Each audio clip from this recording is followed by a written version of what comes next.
আসসালামু আলাইকুম। আমরা সূরা হিজর ২৬ নম্বর আয়াত থেকে আলোচনা শুরু করছি ইনশাআল্লাহ। আউযু বিল্লাহি মিনাশ শাইতানির রাজিম। বিসমিল্লাহির রহমানির রহিম। ওয়ালাকাদ খালাকনাল ইনসানা মিন সালসালিম মিন হামাইম মাসনুন। নিশ্চয়ই আমি মানুষ সৃষ্টি করেছি ক্ষণক্ষণে ঝনঝনে মাটি হতে, যা নেওয়া হয়েছে হামাইম মাসনুন কিচর কাদা থেকে। ওয়াল জান্না খালাকনাহু মিন ক্বাবলু মিন নারিস সামুম, এবং জানকে সৃষ্টি করেছি আদমের আগে, মানুষের আগে, মিন নারিস সামুম, ধোঁয়াবিহীন আগুন দ্বারা। এখানে আদম সৃষ্টি ইতিহাস আল্লাহ বলছেন যে আদমকে সৃষ্টি করা হয়েছে সলসল। সলসল হলো ক্ষণক্ষণে ঝনঝনে মাটি, শুকনো মাটি, যা ঠোকা দিলে ঝনঝন করে বাজে। এই সলসলটা নেওয়া হয়েছে হামাইম মাসনুন, কিচর কাদা থেকে। তো কিচর কাদা অর্থাৎ আদমকে সৃষ্টি করার জন্য যে মাটিটা নেওয়া হয়েছে, এই মাটির উপরে আল্লাহ তাআলা 40 বছর পর্যন্ত বৃষ্টি বর্ষিয়েছেন। তো এই 40 বছর বৃষ্টি, এর মধ্যে 39 বছর পর্যন্ত দুশ্চিন্তার সমুদ্রের পানি দ্বারা, বৃষ্টি দ্বারা আদমের মাটিটিকে ভিজানো হয়েছে। 1 বছর শান্তির সমুদ্রের বৃষ্টি দ্বারা তাকে ভিজানো হয়েছে। ফলে একটা মানুষের জীবনের 40 ভাগের 39 ভাগ সময় দুশ্চিন্তার মধ্যে কাটবে। আর হামাইম মাসনুন হলো দুর্গন্ধময় কাদা। 40 বছর পর্যন্ত বৃষ্টি বর্ষানোর ফলে ওই মাটিটা থেকে দুর্গন্ধ আসতেছিল, সোদা সোদা গন্ধ, দুর্গন্ধময় কাদা। তো এই 40 বছর বৃষ্টি বর্ষানোর পরে দ্বিতীয় 40 বছর ওই মাটিটাকে আল্লাহ রৌদ্রে শুকাইছেন, একাধারে রোদ, এবং ফলে সেটা সলসল ক্ষণক্ষণে ঝনঝনে মাটিতে পরিণত হয়েছে। এ হলো 80 বছর। তৃতীয় 40 বছরে পৃথিবীর সব ধরনের পানি দ্বারা এই মাটিটাকে মেজে মেজে গাঢ় কাদায় পরিণত হয়েছে, এবং মাটিটা হয়েছে 3 লাজেব, প্লাস্টিক কেলে বা গাঢ় কাদা। এই গাঢ় কাদা দিয়া মক্কা এবং তয়েফের মাঝখানে আল্লাহ তাআলা আদম আলাইহিস সালামের মাটির দেহটা তৈরি করেছেন। আমরা ইতিপূর্বে উল্লেখ করেছি যে আল্লাহ তাআলা আকাশ পৃথিবী 6 দিনে সৃষ্টি করেছেন। এই 6 দিনে আকাশ পৃথিবী সৃষ্টি করার পর আকাশ পৃথিবীর কাছে আল্লাহ তাআলা আমানাত, ইন্না আরাদনাল আমানাতা, যেটা আহজাবে বলা হয়েছে, আমানাত হচ্ছে আল্লাহর আসমানি কিতাব, আল্লাহর বিধান। এই আমানাতকে আল্লাহ উপস্থাপন করেছিলেন আকাশ পৃথিবী পাহাড়ের উপরে, কিন্তু তারা এই আমানত গ্রহণ করতে অস্বীকার করেছে এবং ভীত হয়ে গেছে। এই জন্য আল্লাহ তাআলা তার কুদরাতে, তার জ্ঞানে, তার ইলমে তিনি যেটা ভালো মনে করেছেন, তিনি আদম সৃষ্টি করেছেন আরও বেশি সময় নিয়ে, 120 বছর বসে। এটা হচ্ছে আমাদেরকে বোঝানোর জন্য, একটা জিনিসের গুরুত্ব বোঝানোর জন্য আল্লাহ তাআলা এটা করেছেন। আল্লাহ ইচ্ছা করলে মুহূর্তের মধ্যেও যেমন ইচ্ছা তেমন করতে পারতেন, কিন্তু আমাদের কাছে একটা জিনিসের গুরুত্ব বোঝানোর জন্য আল্লাহ তাআলা আদমকে 120 বছর বসে সৃষ্টি করেছেন। ফলে এই আদমের কাছে যখন আমানত উপস্থাপন করা হয়েছে, তখন আদম ও হামাল আল ইনসান, মানুষ এই আমানতকে গ্রহণ করলো। ইন্নাহু কানা যালুমান জাহুলা, ইন্নাহু, এই ইনসান হলো এই মানুষ আদম সে আমানতকে গ্রহণ করলো। তারপরও আল্লাহ বলছেন যে এই আমানত গ্রহণ করা আদমের জন্য এটা নিজের উপরে জুলুম হয়েছে এবং এটা অজ্ঞতার পরিচয়। আদমও যদি বলতো যে আমি এটা পারবো না, তাহলে আল্লাহ তাআলা আমানত কাকে দিবেন সেটা আল্লাহই ভালো জানেন। কিন্তু আদম গ্রহণ করেছে, বাস আল্লাহ বলছেন ঠিক আছে, তাহলে তুমি আমানত গ্রহণ করো, আমার চাকরি করো, করলে তোমাকে আমি 8টা গ্রেডে জান্নাত দিব, আর যদি চাকরি না করো তাহলে 60টা গ্রেডে তোমাকে শাস্তি দেওয়া হবে। তো আল্লাহ তাআলা মানব সৃষ্টির ইতিহাসটা কোরআন শরীফে বিভিন্ন জায়গায় উল্লেখ করছেন। তো এখানে আল্লাহ বলেন অল জান্না, জিন জাতির আদি পিতা, তার নাম হলো জান। যেমন মানব জাতির আদি পিতা আদম, ওরকম জিন জাতির আদি পিতা হচ্ছে জান। আল্লাহ বলেন জানকে আমি সৃষ্টি করছি আদমের আগেই। তাহলে এই পৃথিবীর সৃষ্টি ধারাবাহিকতায় আমরা এটা নিশ্চিত যে আমাদের আদমের আগে জিন জাতি ছিল, কিন্তু তার আগে কারা ছিল এটা কিন্তু কোরআনে বলা হয়নি। তো আমরা যেটা বিভিন্ন হাদিস এবং তাফসীরের মাধ্যমে অবগত হই, সেটা হলো যে এই পৃথিবী বিজ্ঞানীদের মতে এর বয়স হলো 1200 কোটি বছর, আর হাদিসের তথ্য অনুযায়ী দেখা যায় যে আল্লাহ তাআলা এই পৃথিবীতে আমাদের আদমের মতো আরও আদম আগে সৃষ্টি করেছেন। এটা মশহুর হাদিসে আছে যে আল্লাহ তাআলা আদমের মতো আদম, মুসার মতো মুসা, ঈসার মতো ঈসা, এমনকি তোমাদের মুহাম্মাদের মতো মুহাম্মদ আল্লাহ তাআলা ইতিপূর্বে সৃষ্টি করেছেন। তো অসম্ভব কিছু না, এটা হতেই পারে। এবং এই হাদিসটা আপনারা যদি অনুসন্ধান করেন সূরা তালাক ওমেন আরাদা মিসলাহুন্না এই আয়াতের তাফসিরে এই হাদিসটা আনা হয়েছে যে আল্লাহ তাআলা আদমের মতো আদম সৃষ্টি করেছেন। আল্লাহই ভালো জানেন, এটা হতে পারে অসম্ভব কিছু না। এবং প্রত্নতত্ত্ববিদরা যে সমস্ত তথ্যগুলো আবিষ্কার করছে, ফসিলগুলি পরীক্ষা করে বলছে যে পৃথিবীতে ডাইনোসর নামক একটা সৃষ্টি ছিল বহু আগে। তো এগুলি অসম্ভব কিছু না, এগুলো অসত্য নয়। তো আল্লাহ তাআলা আমাদেরকে এতটুকু তথ্য দিচ্ছেন যে আদমের আগে আমি জিন জাতি সৃষ্টি করছি। জান্নার শব্দ অর্থ অন্ধকার, যাদেরকে দেখা যায় না। কি দিয়ে? নারের সামুম, ধোঁয়াবিহীন আগুন। আগুনের সাথে ধোঁয়া মিশ্রিত না থাকলে আগুন চোখে দেখা যায় না। আমরা যে আগুন দেখতে পাই তার কারণে আগুনের সাথে ধোঁয়া আছে। তো আগুন থেকে যদি ধোঁয়া একেবারেই বিলুপ্ত হয়, ধোঁয়াকে পৃথক করা হয়, তখন আগুন দেখা যাবে না। এটা আমরা একটা সাধারণ জ্ঞানে বুঝি যে কেরোসিনের যে চুলা, স্টোভগুলি, এগুলি আগুনে মানে কেরোসিনে এগুলি জ্বালানো হয়। তো যখন কাঁচা কেরোসিনে আগুন ধরাতে আগুনটা খুব বড় একটা আগুন দেখা যায়, কিন্তু যখন আস্তে আস্তে উত্তপ্ত হয় তখন আগুনটা ছোট হয়ে যায়, আকারে খুব ছোট হয়ে যায়। হ্যাসাক্লাইট স্টোভ আকারে আগুনটা খুব ছোট হয়ে যায়। তখন কিন্তু আগুনটা ছোট দেখায়, কিন্তু তার তাপ কিন্তু বেড়েছে, কিন্তু আগুন কিন্তু সেখানে বেশি আছে। আপনি পরীক্ষামূলক দেখবেন যে ওই ছোট আগুনের আপনি 4-5 ইঞ্চি দূরে একটা কাগজ ধরেন, দেখবেন আস্তে জ্বলে উঠবে। তাহলে আগুনটা আরও বিস্তারিত আছে, কিন্তু দেখা যায় না। তাহলে আগুনের সাথে ধোঁয়া মিশ্রিত না থাকলে আগুন চোখে দেখা যায় না। তো জিন জাতিকে আল্লাহ তাআলা ধোঁয়াবিহীন আগুন দ্বারা সৃষ্টি করেছেন। এই জিন জাতিকে এই জন্য আমরা চোখে দেখতে পাই না। এবং জিন জাতির আদিপিতা হচ্ছে জান, এবং এদের জীবনধারা হচ্ছে মানুষের মতো। অর্থাৎ এদের মধ্যে মানে কেউ মুসলমান, কেউ অমুসলিম, তারপর এদের মধ্যে স্বাভাবিকভাবে মৃত্যু হয়, তাদের জন্ম মৃত্যু এইভাবে মানুষের মতো এদের আছে। আর তাফসীর কাকা বলেন যে শয়তান যে গ্রুপ, যেটা কোরআনে বলা হয়েছে ইন্নাহু ইয়ারাকুম হুয়া কাবিলহু, শয়তান এবং তার সম্প্রদায়, কাবিল মানে তার সম্প্রদায়। এইখানে যে শয়তানের সম্প্রদায় যেটা বলা হয়েছে কোরআনে, এখানে তাফসীর কাকরা বলেন যে শয়তানের সম্প্রদায় যেটা, এর মধ্যে কেউ মুমিন নাই, এরা সবই কাফের। এবং এদের সাধারণ জিন জাতির মতো ওরকম জীবন মৃত্যু হয় না। এদের শয়তানের ওদেরও বংশবিস্তার হয়, কিন্তু ওরা মরবে সব এক সময়। অর্থাৎ ইবলিস যখন মারা যাবে সিংহার ফুৎকারে, ইসরাফিল এর সিংহার প্রথম ফুৎকারের শেষ ভাগে ইবলিস যখন মারা যাবে, তখন ইবলিসের ইন্নাহু ইয়ারাকুম হুয়া কাবিল, ওই ইবলিস সম্প্রদায় যেটা কোরআনে বলা হয়েছে, ওরা ওই একসঙ্গে ওদের সবার মৃত্যু হবে। এটা তাফসীর কারকা বলেন, আল্লাহ ভালো জানেন। তো এখানে যেটা স্পষ্ট বলা আছে, আল্লাহ তাআলা আমাদের আদম আলাইহিস সালাম, আমাদের আদি পিতা আদম আলাইহিস সালামের পূর্বে ধোঁয়াবিহীন আগুন দ্বারা জিন জাতিকে সৃষ্টি করেছেন। ইয ক্বালা রাব্বুকা লিল মালাইকাতি ইন্নী খালিকুম বাশারাম মিন সালসালিম মিন হামাইম মাসনুন।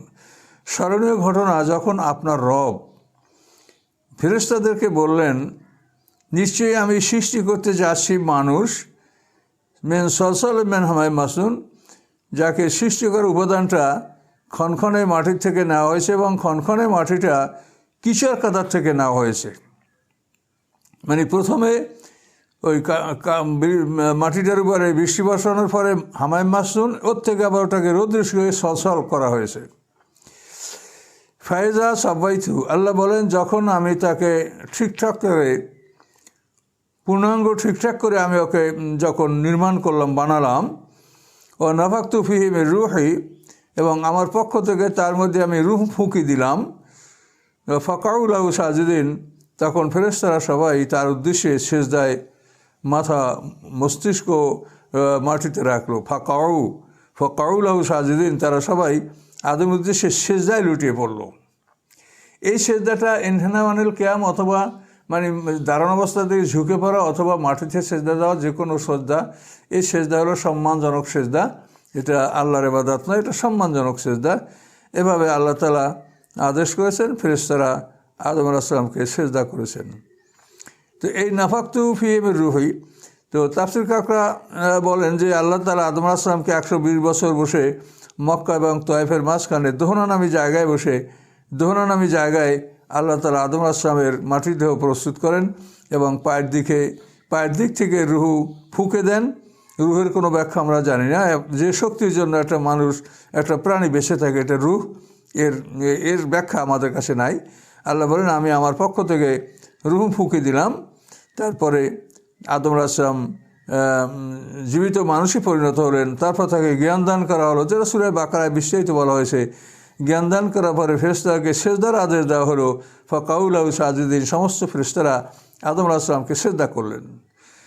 ফাসাজাদাল মালাইকাতু কুল্লুহুম আজমাউন, সকল ফেরেশতারাই আদম আলাইহিস সালামকে সেজদা করলো। কুল্লুহুম আজমাউন মানে কেউই বাকি থাকে নাই, সকল ফেরেশতারাই আদম আলাইহিস সালামকে সেজদা করলো। ইল্লা ইবলিস ব্যতীত। ইবলিসও ফেরেশতাদের মধ্যে ছিল, কিন্তু সে সেজদা করলো না। সে অহংকার করলো, আইয়াকুনা মা সাজিদিন, সেজদাকারীদের অন্তর্ভুক্ত হতে সে অহংকার করলো যে আমি তাদের অন্তর্ভুক্ত হব না। এভাবে ইবলিস সেজদা করতে অস্বীকার করলো। কলা ইয়া ইবলিসও, আল্লাহ বললেন, হে ইবলিস, মা লাকা, কী হয়েছে তোমার? আল্লাহ তাকুনা মা সাজিদিন, যে তুমি সেজদাকারীদের অন্তর্ভুক্ত হলে না, কি হয়েছে তোমার বলো? কলা, ইবলিস বলল, লাম আকুল্লি আসুদালে বাসারেন, আমি এমন একটা মানুষকে সেজদা করব না, খলাক্তাও মিন সলসালিন মিন হামাইম মাসনুন, যাকে আপনি সৃষ্টি করেছেন খনখনে ঝনঝনে মাটি হতে, যা নেওয়া হয়েছে হামাইম মাসনুন থেকে। এই আদমকে আমি সেজদা করব না। ইবলিস অহংকার করলো এবং আল্লাহকে একথা জানিয়ে দিল। আল্লাহ বললেন, কলা ফাখরুজ মিনহা, তুমি এখান থেকে বের হও। অর্থাৎ ইবলিসকে তাকে জান্নাতের প্রহরী হিসেবে তাকে দায়িত্ব দান করা হয়েছিল। এখন আল্লাহ তাআলা আদেশ দিলেন, ফাখরুজ মিনহা, তুমি এখান থেকে, জান্নাত থেকে তুমি বেরিয়ে পড়ো। ফাইন্নাকা রাজিম, নিশ্চয়ই তুমি অভিশপ্ত। আল্লাহ তাআলা ইবলিসকে অভিশপ্ত বলে ঘোষণা করলেন। অন্য আলাইকাল লানাতা ইলা ইয়াউমিদ্দিন, এবং নিশ্চয়ই তোমার উপর অভিশাপ ইয়াউমিদ্দিন, অর্থাৎ কিয়ামতের দিন পর্যন্ত সারা পৃথিবীতে যত সৃষ্টি আছে তোমাকে লানাত করবে। ইয়াউমিদ্দিন মানে বিচার দিন পর্যন্ত এই লানাত অব্যাহত থাকবে। যখন আল্লাহ তাআলা ইবলিসের ব্যাপারে ঘোষণা করলেন, তখন ইবলিস বলল, কলা রব্বে ফানজিরনি ইলা ইয়াউমি ইউবাসুন, হে আল্লাহ, আমাকে পুনরুত্থান দিবস পর্যন্ত অবকাশ দিন, ও পর্যন্ত আমাকে হায়াত দান করুন। কলা, আল্লাহ বলেন, ফাইন্নাকা মিনাল মুনজারিন, নিশ্চয়ই তোমাকে অবকাশ দেওয়া হলো।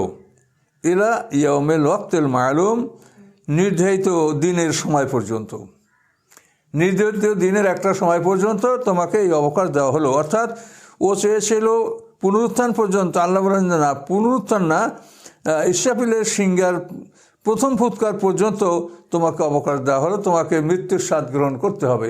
ইবলিসের দাবি ছিল তাকে যেন মৃত্যুর স্বাদ গ্রহণ করতে না হয়, দ্বিতীয় জীবন অর্থাৎ পুনরুত্থানের সময় তাকে, পুনরুত্থান পর্যন্ত তাকে হায়াত দেওয়ার কথা সে দাবি করেছিল। কিন্তু আল্লাহ বললেন যে না, একটা দিনের নির্ধারিত সময় পর্যন্ত তোমাকে অবকাশ দেওয়া হলো, সেটা হলো প্রথম সিংহার ফুৎকার। এই সিংহার ফুৎকার শুরু হবে, তখন ইবলিসের মৃত্যু যাতনা শুরু হবে। সিংহার ফুৎকার 40 বছর থাকবে এবং 40 বছর সে মৃত্যু যাতনা ভোগ করবে এবং এরপরে সিংহার ফুৎকারের সমাপ্তির কাছাকাছি সময় গিয়া তার জান সম্পূর্ণ বের হবে। এইভাবে ইবলিস এবং তার সম্প্রদায় যারা, তারা সিংহার ফুৎকারে, প্রথম সিংহার ফুৎকারে মরবে এবং তাদের সকলকেই মৃত্যুর স্বাদ গ্রহণ করতে হবে। কিন্তু ইবলিস চেয়েছিল তাকে যেন মৃত্যুর স্বাদ গ্রহণ করতে না হয়।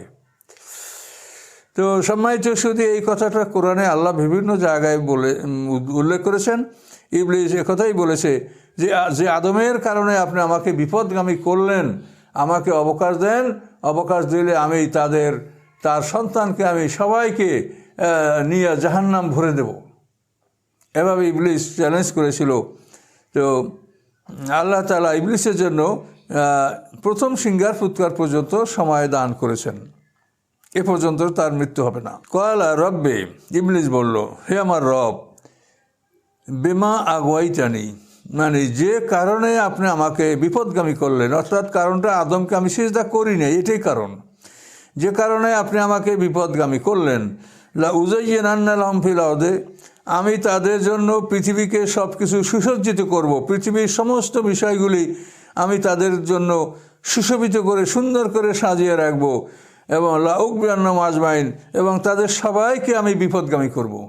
পৃথিবীকে এমনভাবে সাজাবো, এমনভাবে আকর্ষণীয় করে তুলবো, এমনভাবে লোভনীয় করব যে পৃথিবীতেই তারা সব কিছু গ্রহণ করার চেষ্টা করবে, আপনার আখিরাতকে ভুলে যাবে, তারা সব বিপদগামী হবে, এটা আমি করব। কিন্তু ইল্লে বাদাকা মিনহুল মুখলাসিন, আপনার মুখলাস বান্দাদেরকে আমি এটা করতে পারবো না। মুখলাস হলো সৃষ্টিগতভাবেই যাদেরকে খাঁটিভাবে সৃষ্টি করা হয়েছে, অর্থাৎ নবী রাসূল পয়গম্বরদের গ্রুপ, এরা হলো মুখলাস।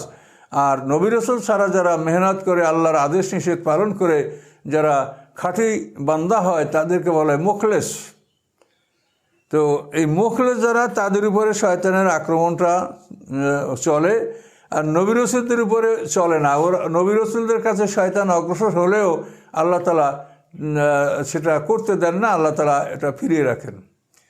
তাফসীরে বলা আছে যে আমাদের নবী মুহাম্মদ সাল্লাল্লাহু আলাইহি ওয়াসাল্লামের কাছেও জিবরিলের বেশ ধরিয়া শয়তান আসছিল ওহী নাযিল করবে, তখন জিবরিল আইসা ওকে এমনভাবে ফিক মেরেছে যে একেবারে মানে সমুদ্রের মধ্যে ওকে নিক্ষেপ করেছে। তো এই জন্য অন্য হাদিসের ভাবে আছে যে আল্লাহ রসুলের নামাজ নষ্ট করার জন্য কখনো ইবলিস মসজিদে ঢুকেছে, কিন্তু এগুলা সে কিছু করতে পারে নাই। তো নবী রাসূলদেরকেও আক্রমণ করে, এবং নবী রাসূলদেরকে আক্রমণ করলে সেটা কার্যকরী হয় না, সেটা আল্লাহ তাআলা সেটাকে বিফল করে দেন।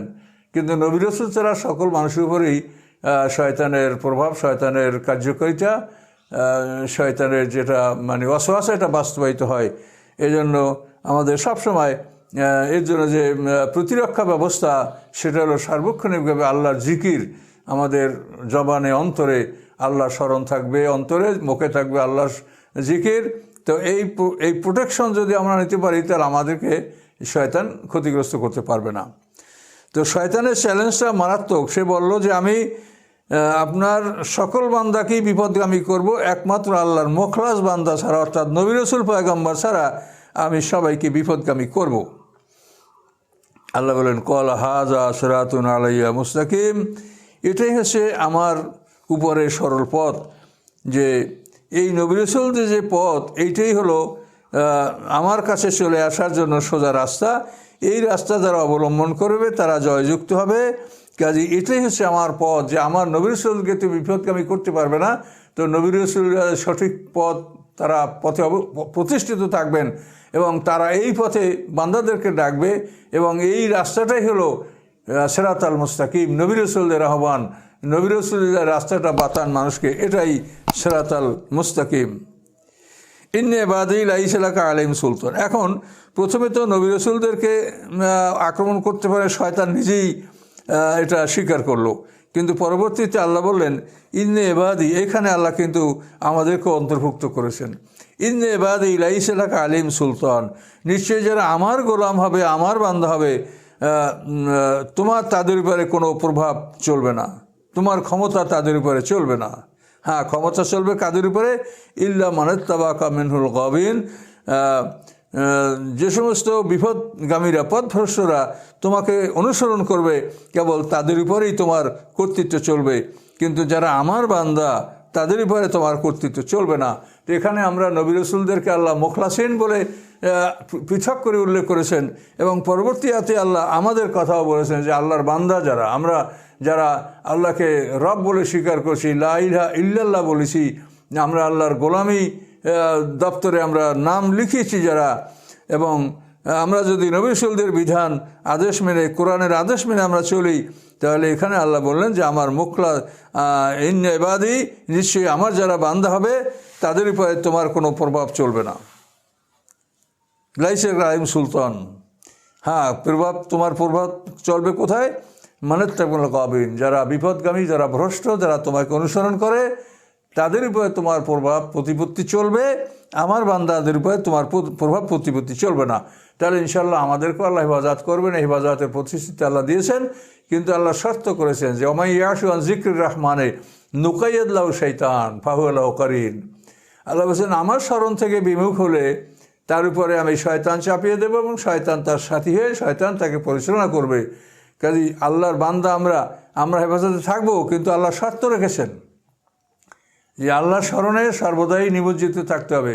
অন্তরে আল্লাহর স্মরণ, মুখে আল্লাহর জিকির, এগুলি নিয়ে সবসময় যখন মানুষ থাকবে তখনই আল্লাহ তাআলা তাকে সংরক্ষণ করবেন এবং শয়তানের আক্রমণ থেকে সে রক্ষা পাবে। মানুষের জীবনটা খুবই ভয়ঙ্কর ক্রিটিক্যাল জীবন, সামান্য সময়। এই সময়টা খুবই সতর্কতার সাথে যদি আমরা পার করতে পারি তাহলে আমরা প্রকৃত জীবনে কোটি কোটি বছরের শান্তিময় জীবন লাভ করব। কিন্তু এইখানে শান্তি করতে চাইলেই আমাদের ধ্বংস। এই সামান্য সময়ে শান্তি করার চিন্তা করা যাবে না। এই সময়টা সম্পূর্ণভাবে আল্লাহ যেভাবে সময়টা পার করতে বলেছেন, 62.5 বছর বাসে 1.5 ঘন্টা, এই 1.5 ঘন্টার সময় আপনি কষ্ট করে পার করেন, পার করে যদি আপনি এই পরীক্ষায় পাশ করেন তাহলে আপনি কোটি কোটি বছর শান্তিতে থাকবেন, অনাবিল শান্তি। সেখানে আর কোনো কষ্ট আপনাকে উঠতে হবে না। কিন্তু এই কথাটাই আমরা বুঝি না। আমরা দুনিয়াতে আসলেই মনে করি ওই যে শয়তান বলছে আমি দুনিয়াকে সাজিয়ে রাখবো। শয়তান দুনিয়াকে এমনভাবে সাজিয়ে রেখেছে মনে হয় যেন এই দুনিয়াই সব, এটাই করতে হবে আমাদের। এই দালান কোঠা করতে হবে, এই আসবাবপত্র সংগ্রহ করতে হবে, এই বাগ বাগিচা করতে হবে, এই ক্ষেত খামার করতে হবে। এগুলি এমনভাবে এর পিছনে আমরা লিপ্ত হয়ে যাচ্ছি যে আমরা আখিরাতকে ভুলে যাচ্ছি। আর আল্লাহ বলছে যে না, তুমি দুনিয়াকেও স্মরণ করো, আখিরাতও স্মরণ করো। রব্বানা আতিনা ফিদ দুনিয়া হাসানা ওয়া ফিল আখিরাতি হাসানা। আল্লাহ এমন বলে নাই যে দুনিয়া ত্যাগ করে তুমি একেবারে সংসার থেকে গিয়ে তুমি ঘরের বের হয়ে যাও, তাও আল্লাহ বলেন নাই। তুমি দুনিয়াতে তোমার প্রয়োজন অনুযায়ী তুমি দুনিয়ার যা কাজ সেটা করো, কিন্তু পরকাল যে তোমার আরও বড় জীবন, দীর্ঘ জীবন, সেটার জন্য তুমি সেভাবে প্রস্তুতি গ্রহণ করো। কাজে এই দুনিয়ার জীবনটা খুবই একটা ক্রিটিক্যাল জীবন। এটা যদি আমরা না বুঝি তাহলে কিন্তু বিপদ। এখানেই সুখ শান্তি করতে হবে এটা চিন্তা করা যাবে না। এটা পরীক্ষার হল, পরীক্ষা দিতে হবে, মালিক যা বলছে তাই মানতে হবে। পরীক্ষার হলে যদি আমরা ভালো পরীক্ষা দিতে পারি, পরীক্ষা শেষ হওয়ার পরে আমাদেরকে ইল্লিন সিজিনে সংরক্ষণ করে রাখা হবে। সেখানে রাখার পরে হাসরের ময়দানে মাঠে তোলা হবে, রেজাল্ট দেওয়া হবে। রেজাল্ট শিট পাস করলে ডাইন হাতে পাবো, ফেল করলে বাম হাতে। এই রেজাল্ট শিট নিয়ে যখন মানুষ তার নিজ ঠিকানায় যাবে তখন মানুষের জীবন শুরু হবে। এই পৃথিবীতে মানুষের জীবন শুরু হয় না, এই কথাটা আমরা মানুষকে বারবার বোঝাবার চেষ্টা করছি। যদি বুঝতে পারে মানুষ তাহলে তারা ভাগ্যবান, আর যদি বুঝতে না পারে তাহলে তারা হতভাগা, দুর্ভাগ্যবান। এটা আমাদের কিছু করার নাই, আল্লাহর হাতেই সব কিছু। তো এই জন্য আল্লাহ এখানে বললেন, প্রথমে বলছে শয়তান নিজেই স্বীকার করেছে যে আপনার মুখলাস বান্দা যারা নবী রাসূল পয়গম্বর তাদের উপরে আমাদের কোনো কর্তৃত্ব চলবে না। আল্লাহ বলছে এটাই তো আমার জন্য সরল পথ, এই পথেই যারা আসবে, এই পথে যারা থাকবে তারা নিশ্চয়ই জয়যুক্ত হবে। আর আমার বান্দা যারা তাদের উপরে তোমার কোনো কর্তৃত্ব চলবে না। কর্তৃত্ব চলবে কাদের উপরে? যারা তোমার অনুসরণ করে, তোমাকে মানে, এবং যারা বিপদগামী তাদের উপরে তোমার কর্তৃত্ব চলবে। ওয়াইন্না জাহান্নামা লা মাওইদুম আজমাইন, এবং যারা তোমাকে অনুকরণ করবে তুমি সহ তাদের সবাইকে দিয়া আমি জাহান্নামকে পূর্ণ করব। তাদের প্রতিশ্রুতি তোমাকে সহ যে তারা সবাই জাহান্নামে জ্বলন্ত আগুনে তারা প্রবেশ করবে।